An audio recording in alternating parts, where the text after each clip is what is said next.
Toro mentions moving away from a top-down approach, but how should organizations approach this? Peter Merrill, in his Quality Progress article, Under Construction, offers an alternative: self-managed teams. He provides the example of W.L. Gore and Associates, a U.S. manufacturer.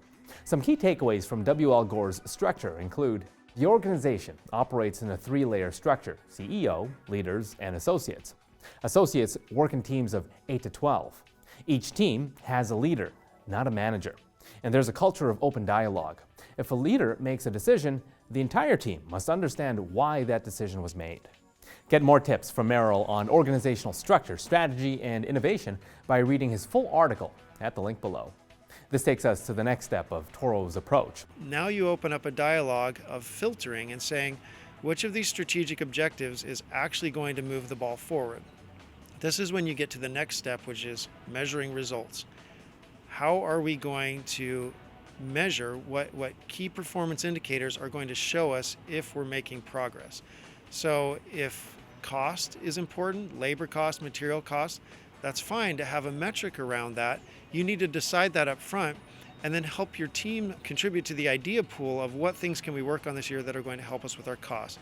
Now, the final step in the process is making a visual connection between the goals you established, the metrics that you're going to use to measure your results, and finally, the project work that your teams are going to work on to achieve those goals.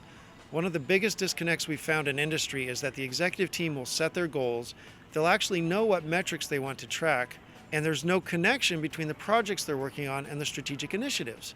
So you need a visual way to connect the strategic goals, the metrics, and the projects together so that if I'm an employee and I'm working on, let's say, a changeover reduction project, I can see how my project is going to impact my department's goals. I can see how my project's going to impact my department's metrics. And then, most importantly, I can see how those goals and metrics in my department roll up and connect to my company's goals and metrics.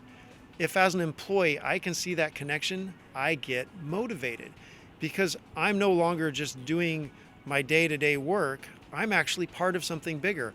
I'm part of the success of this company. Employees are motivated by that far more than they are by financial incentives or any other type of bonus structure you put in front of them.